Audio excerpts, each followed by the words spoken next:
There we go. We should be good now. Okay, yeah, that's good now. We were just like talking like, okay, we figured that out. Let's see if we're live now on the actual YouTube channel. Should be good. Okay, yeah, we are live. Alrighty, ladies and gentlemen, thank you for tuning in. So anyways, just like I was saying before when we were just speaking to ourselves, this is my buddy Jared. We are here to discuss, as I said, what all of you may be guessing we're going to discuss.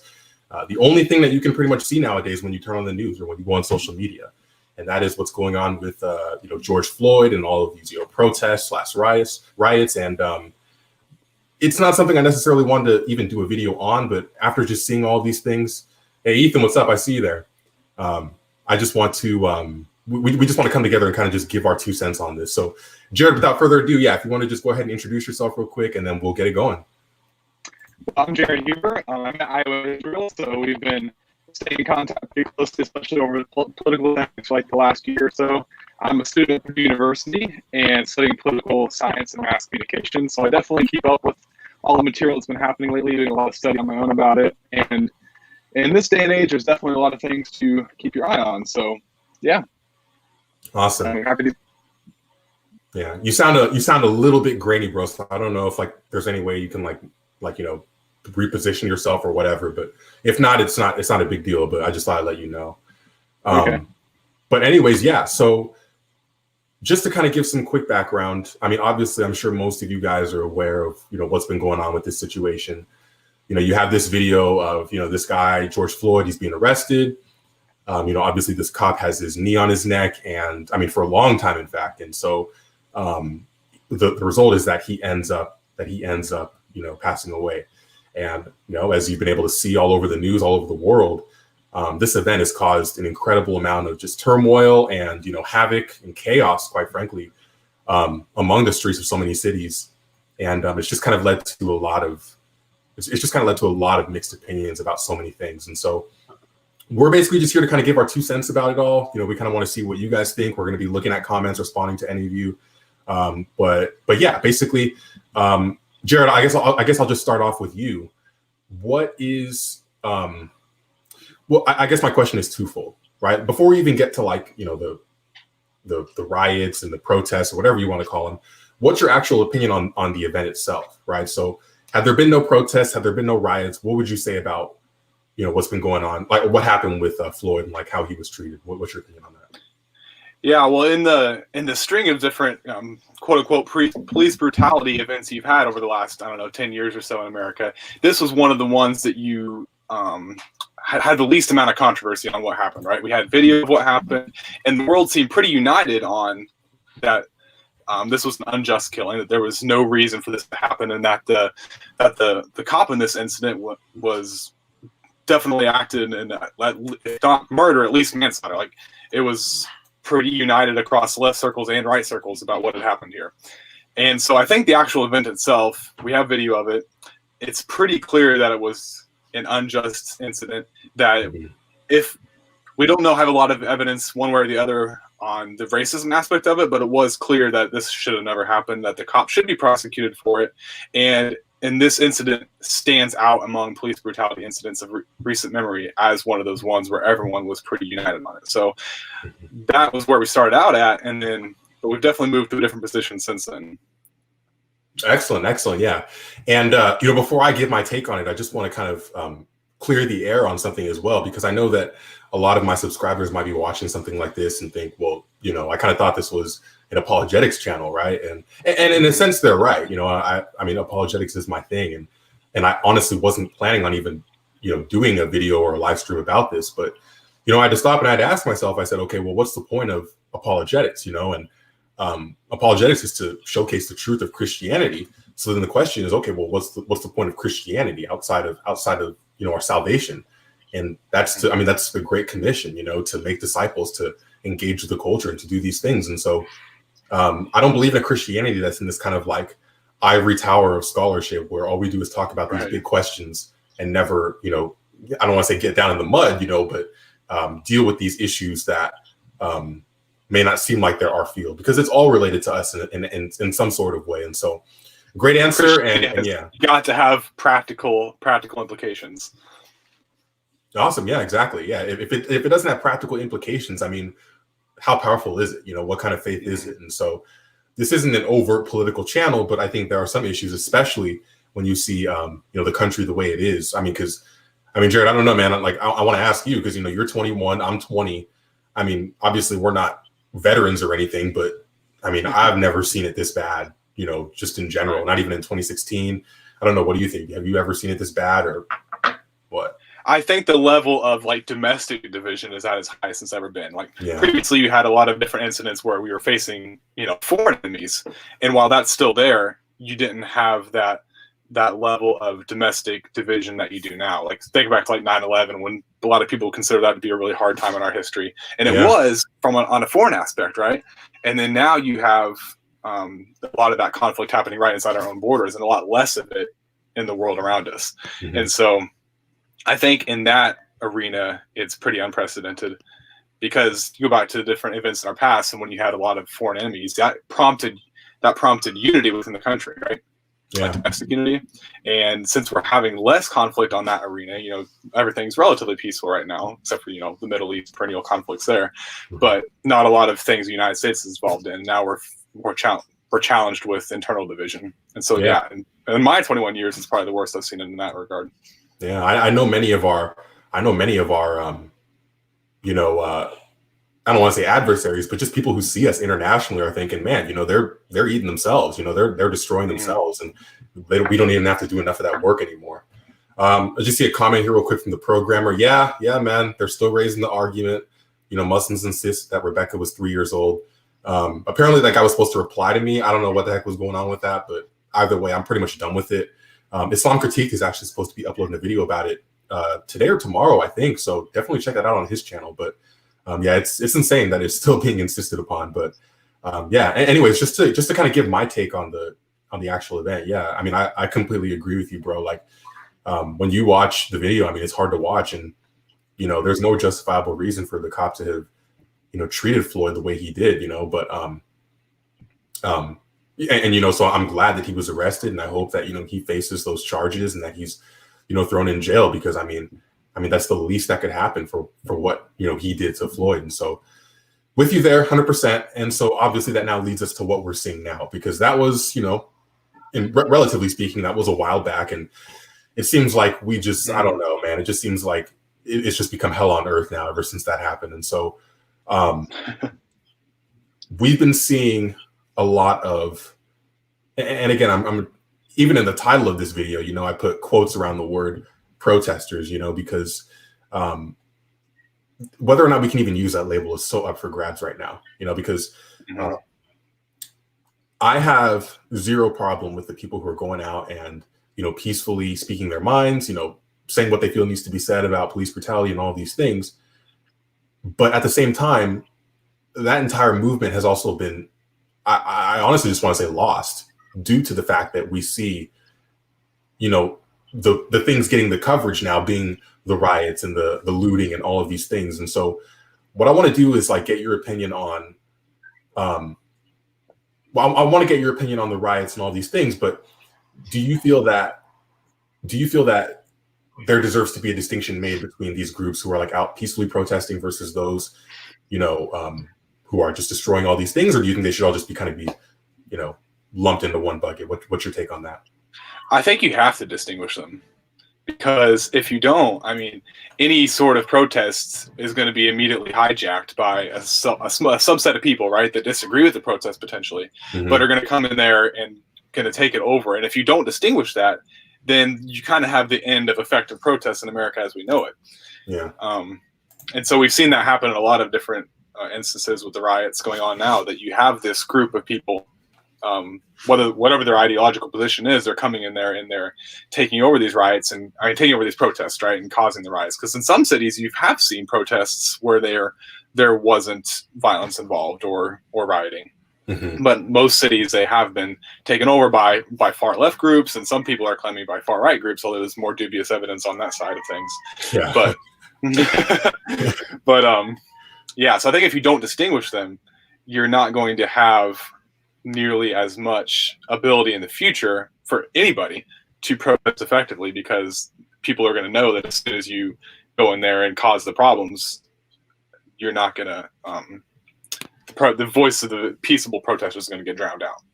And so I was seeing it on different social medias that there is protest groups in different cities that are actually, corresponding with the police officers there and not being violent, and they're praying together, and the cops are starting to march with them and things like that. So you're really starting to see a connection. And I think that's the way you're going to actually see progress. And it's not going to be through people, hijacking your protests and turning it into riots, because when that happens, I mean, people turn their ears off and they just, the potential for change is lost.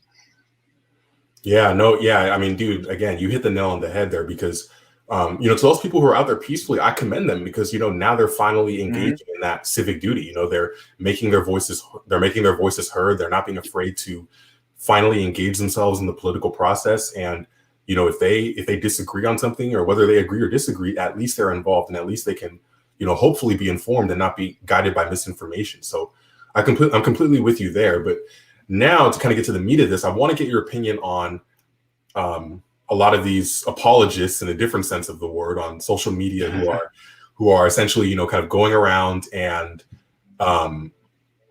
basically defending not the peaceful side of it, but many of these other things that we're seeing going on in these cities. People being beaten, stores being robbed.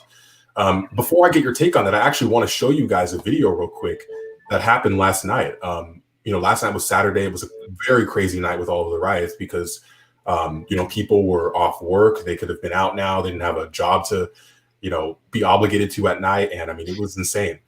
Surprisingly, a lot of the hotspots were in other areas, like in Dallas, for example, even though this all originated in Minneapolis. But I just want to get your guys' take real quick on this video. There was a man last night in Dallas who tried to defend a shop from being looted, and he had a sword on him. And in doing so, he got attacked by a mob. And he didn't die. Everyone thought he did after last night, but either way, he was being within an inch of his life.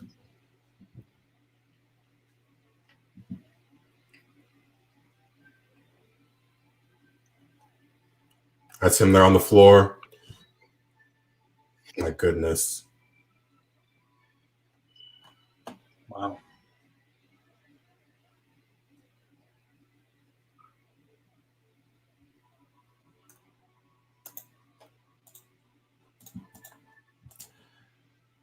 All righty, man. What are your thoughts on that? What do you think?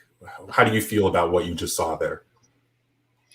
Well, I think everyone should feel the same way on that. That's obviously no better than what the cop did to George Floyd, right? You have these people going in there for no discernible reason and attacking someone and seriously injuring them, if not trying to kill them.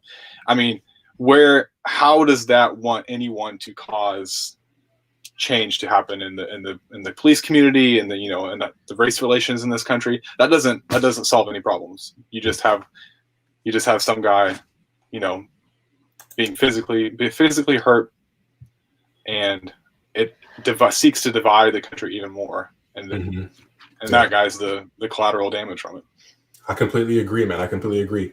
And I think it's just really sad, because a lot, like I was alluding to earlier, a lot of people that I'm seeing online, and even many Christians, and we'll get to that and the whole thing with your pastors that you want to talk about. Many Christians are trying to defend what's going on as if it's this, and in a way they're right that it's kind of this pent up anger, but in acknowledging that, they're essentially justifying what's going on, because if there's a parallel that I see with it, it's with Cain and Abel. Cain was furious. He was jealous. He was upset. Now, he didn't have a right to be angry. These protesters do. But regardless, God still reprimanded Cain, because he had the choice ultimately as to whether or not he was going to choose to act on that anger. And ultimately he gave in, and you know what happened. And I think the same situation is presented to us, because there's that verse where it says, like, oh, sin is crouching at your door, but you must rule over it. And what we've seen these last few days is what happens when people allow it to consume them. They allow the hatred, they allow, the violence and the rage to just consume them, and then they end up becoming the very things that they hate. Because Right. I mean, they're doing all of this in the name of justice, while committing some of the greatest injustices I've seen within my lifetime. There was a guy, and I know you saw as well, who was he was a firefighter, and he invested his life savings into starting this sports bar, no insurance, and he was getting ready to open it, shut down because of the virus. He said, okay. And then a few weeks later, completely destroyed, looters destroyed the place. And he's black, and they ruined his livelihood, so to speak. And so, I look at that and kind of what you said, kind of like what you said earlier, like their ears just get like no one wants to listen when they see stuff like that. But yet I'm still seeing these people on social media kind of just go around and like defend these people as if what they're doing is justified just because they feel some type of way. And to me, it's like, I mean, look, if you want to truly be the champion of justice that you claim to be, then learn to control yourself, learn to be disciplined, and learn to do things in the right way. Because the only people that you hurt, are those within your own community. But this will segue into a different issue, which I want to talk about as well. But yeah, Rationale Radio says these rioters don't know what they're in for. If they keep up, they'll be swarmed by the military. Yeah, Trump just claimed he designated Antifa as a terrorist organization today. I'm seeing clips in DC, and DC looks like a war zone because of the fact that you have so much firepower there. National Guards there. Yeah. And honestly, a lot of people are talking about Civil War II and just all these things. And yeah, it was at a point where you kind of just could laugh about it. But it's like, I don't even know. I don't know. But I mean, it's things like this that allow civil wars to start. We'll see if it actually leads to any of that, though. I mean, I think there has to be a broader base of the population that's incensed against the establishment of power. But yeah, you were talking about all this pent up anger, and I mean, the Bible does talk about being justifiably angry about things, but it also says be angry and sin not. And it's that barrier that a lot of these protesters are crossing, and once that happens, people do not view the same way. It's all right to be justified, and you can be justifiably angry about what happened to George Floyd. You should be, probably, but it's whenever you cross into that sin in your anger, just like Cain did, that you hurt your mission. Exactly. And so with that, I'm going to segue into one more video I want to show here. It is a bit graphic, so if you guys, if you aren't cut out for that, or you just don't want to see it, just a heads up. But it's going to segue perfectly into our next point, that we're going to discuss, which is surrounding who these people actually are that are going into these cities and doing these things. And so this next clip I'm going to show is from Portland. And if you know anything about Portland, that should already kind of cue you in as to how this is going to be.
Looks like IO has froze up here, guys.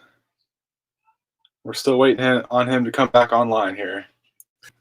I can't hear him right now. Can you hear me? There we go. I can hear him. There we go. Yep. Yeah, my screen's still frozen, but I don't know what the heck is going on. I was almost going to stop. I can see you going now. You're good. Okay. Well, like my screen's still like not. It's like it's all faded up, where it's like not responding. But I'm not even going to touch it because I know it's going to mess with the stream. So I'll just leave it. But if you can you actually see my face too, or? Yeah, I can see your face. You're talking right then. You're good. Okay, cool. Yeah, so we can just keep talking then.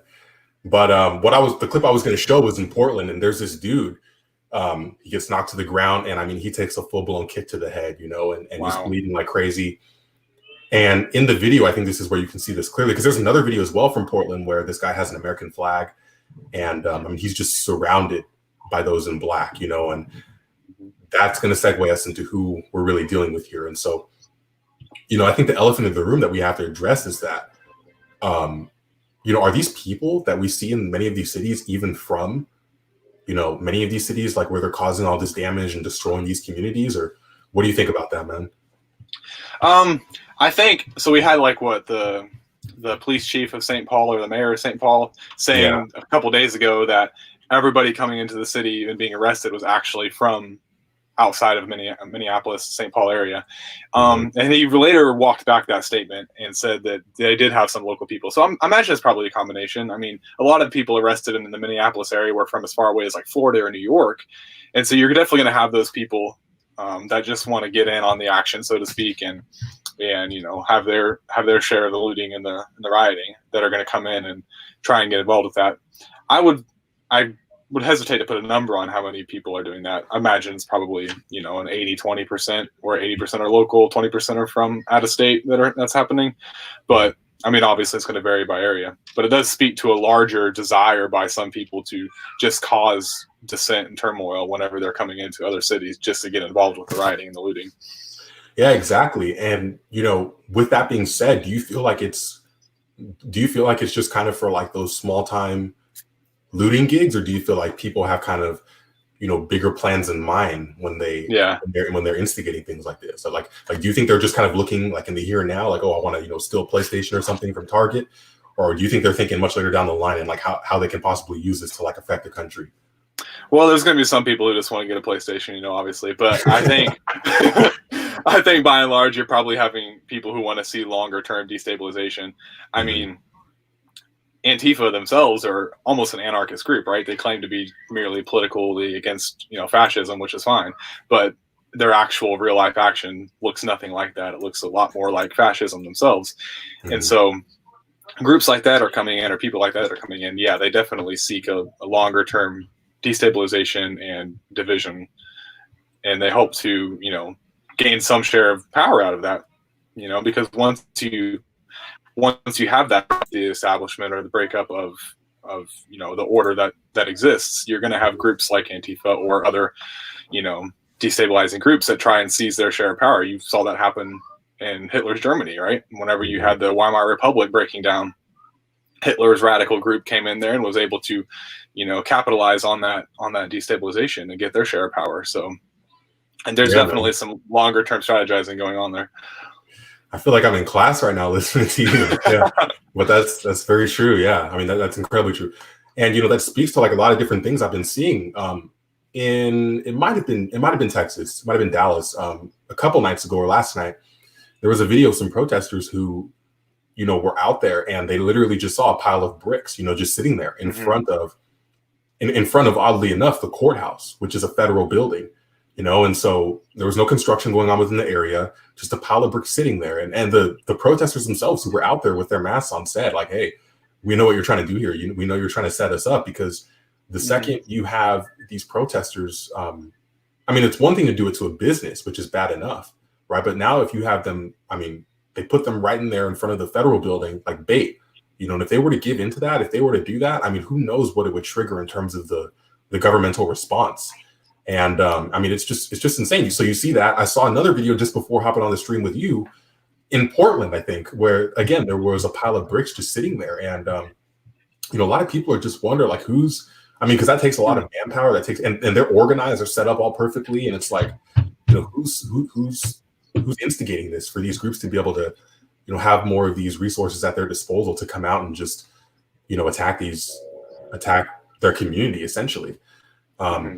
And you know, going back to like the whole local versus out of town thing, I mean, it's insane as well, because I mean, I will say that I feel like those who are causing the absolute most damage are those who are coming in out of town, because a lot of these people are Antifa, and it's just devastating, because it's like I was even talking to my mom about it last night, and she's like, oh well, it's interesting. She's like, it's interesting seeing how like it's like all multiracial though, and I said, well, that's actually worse, because if they're in a community you know, like that's let's say it's like predominantly black, and you have a bunch of multiracial people there, then that's not good, because what that means is they're coming from outside of the community. And if they're coming from outside of the community and destroying your community, then who do you think has to deal with that when they're long gone? And it just creates this wave of catastrophe that I don't even think we're really prepared to address, let alone with everything else going on right now with the virus. And so, I mean, it's just insane, man. I mean, it really is just nuts just to see how incredibly bad things are getting. I mean, because, I mean, last night I saw videos of places being torched. I mean, you heard about the police precinct, which was, you know, completely ruined. It's just insane, bro. So it's like, I mean, we're going to see what happens tonight. Who knows? But I don't know, man. It'll be interesting. It will. So where do you see this going then? What do you think the end result is? Like long term or short term, or what do you mean? Oh, okay. How do you see the protests and the rioting ending, and how in the end of that, how do you see the balance of power being afterwards? Roughly the same? Is there going to be, you know, further attention on some of these groups like Antifa and all that? Is it going to help Trump, hurt Trump in the election? Yeah. What's the outcome? Man, honestly, well, I think that this is not going to be going on for much longer. I mean, because one, when the National Guard comes in, I mean, that's going to just be insane. But then two, people just kind of naturally, you know, they kind of just naturally like fall away from these type of things with time. So that's kind of just a granted thing. But like I said, though, man, like I've never seen it this divided. And as we get closer and closer to November, I don't know if, like, I do think that this is going to be in their mind still. I don't think they'll have complete amnesia like Biden or something like that. So that's what I think in the short term. In the long term, you know what, man? I mean, and I don't even like to think like this, you know, just because, I mean, I don't like to be a pessimist or anything, but with how 2020 has been, it's like, you know, you just start to wonder what the next thing is going to be. I mean, because we were saying that during coronavirus, we were saying like, oh, I wonder what the next thing we're gonna have to deal with will be, you know, and many people were joking around saying aliens and things like that. But, I mean, now we have something on our hands, as tragic as it is. And because, I mean, we still have so much time left until November, I mean, I wouldn't be surprised if this is just one of the many things which piles on, you know, so that once the election arrives, you know, you have this group of people, many people who are, you know, essentially kind of harboring these emotions about everything. And then actually use that, you know, in their vote. Now, if you're asking me whether or not I think Trump is going to win, man, that's a much broader question there. There's just so much in the air with that, because, I mean, as angry as these people are, there's so much more at play. There's so much more that goes into it than just that, you know, because you have the economy. And and even though the economy isn't doing too well right now, we still have a ton of time, you know, for it to kind of bounce back. So I can't really say for sure right now, just because now, if it were today, I feel like he'd have a significant hurdle to overcome.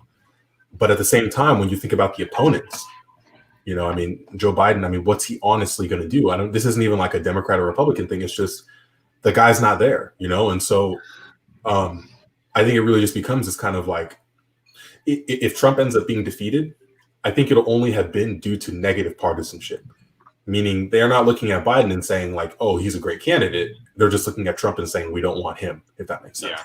What about you? What do you think? Nobody's voting for Biden on the strength of candidacy, right? I mean, he doesn't inspire the far left. He doesn't really inspire moderates too much, a little bit more than, but he doesn't inspire a sense of strong leadership. He's just kind of the alternative, you know. Whether that helps him or hurts him, is up for debate, but that's definitely pretty much everyone's position on him, I would say.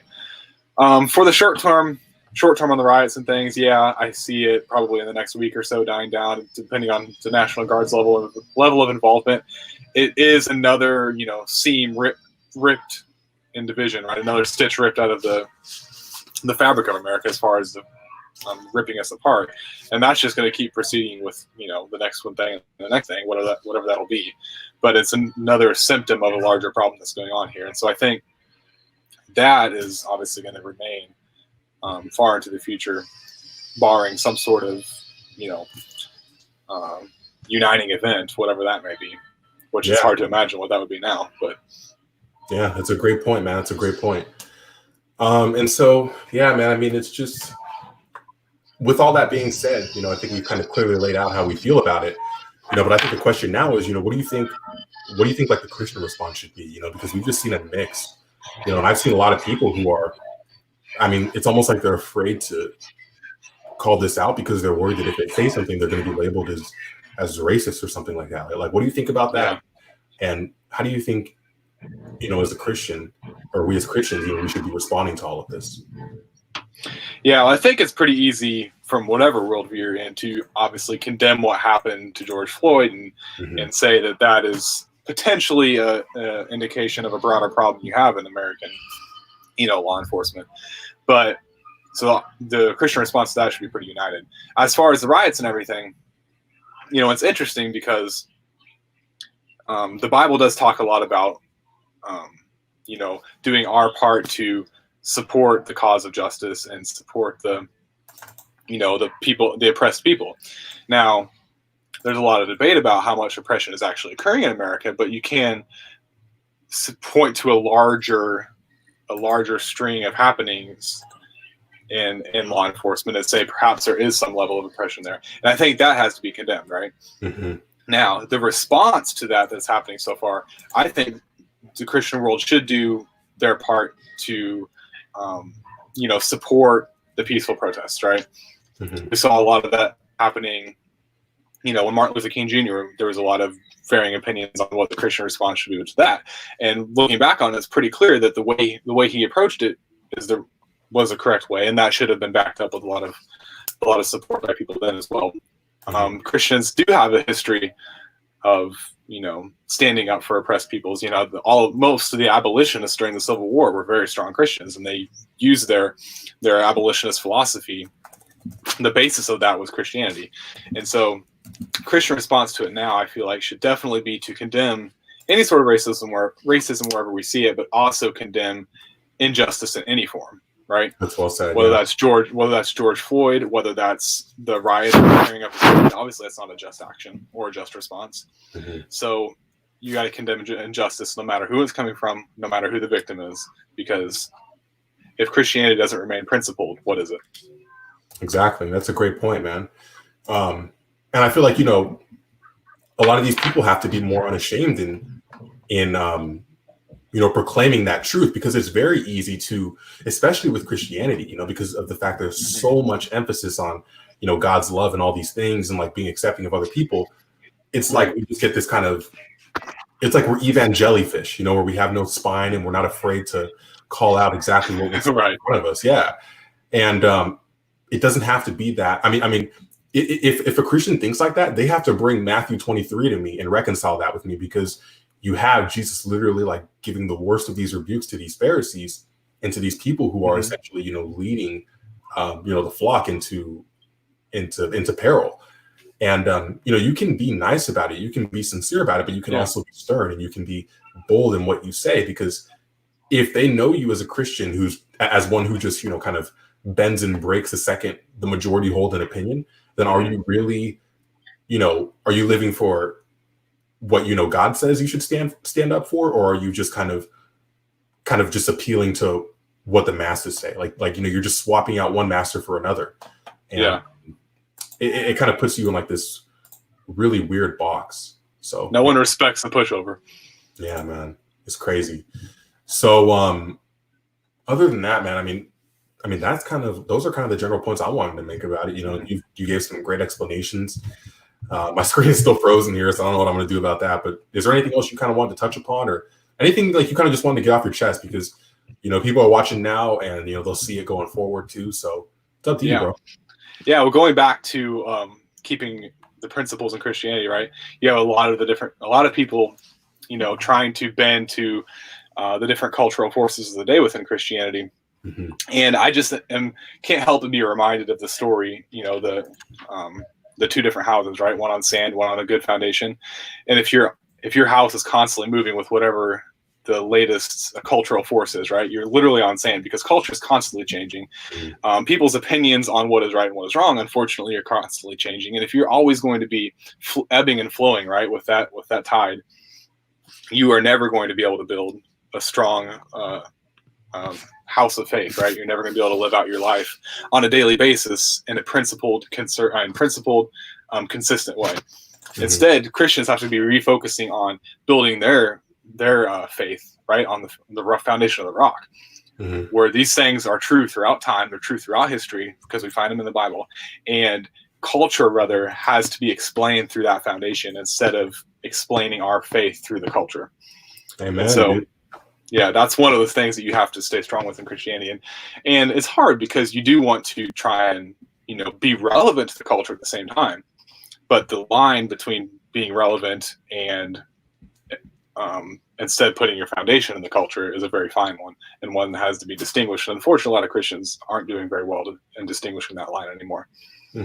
I feel like a lot of times, we see them prioritize an identity of skin color as opposed to their identity in Christ, where they feel like they can't have an opinion on an issue because they're not black or because they're not fill in the blank. And it's like to a degree. I mean, yeah, there are some differences like in what you probably experience versus what someone else has, but that doesn't mean that you're just void of any reason or rationality that you can use to make a God honoring and a wise call on what exactly it is you see before you, because it's that same, it's funny because they're always talking about like, oh, you can't be silent in the face of injustice and all this stuff. But then in the face of what we're seeing right now with these riots and all of these things, no one wants to say anything. And so it's like, are you really claiming to be a proponent for justice? Or are you just claiming to be a proponent for justice when the masses all hold to that opinion? Because it's very easy to say that when you agree with everyone else and everyone can see that you're posting about it on Instagram. But what about when you want to say something people aren't going to agree with? Are you still going to say something even if you may lose a few followers, or do you just want to fit in? So that's incredibly well said, bro. So great. That's just like back too. Has anyone's minds ever been changed by what they read on social media? Rarely. Probably not. At the most, it's been like they just act as seeds, So like you think about it, and then like months down the line, maybe you'll change your opinion on something. But usually never then and there. Yeah, I'm just all these Instagram stories and stuff and tweets about people, raving against us not doing anything. Well, I mean, if you want to take real action, you need to not be posting on your Instagram story. Exactly. That's not persuading anybody. Yeah, man, it's so true. So yeah, dude. I know we didn't want to keep this going on too long, but I think we said enough. I think we said a lot, and I'm glad to have been able to talk with you. You made some great points, and I hope I'm excited to see what other people say about it. And yeah, man, my screen's still frozen. I'm literally just gonna end the task of my browser. I don't even know if this live stream is gonna save. I literally have no idea, but we'll see. Alrighty. But good talking with you, man. Thank you guys for tuning in. Same.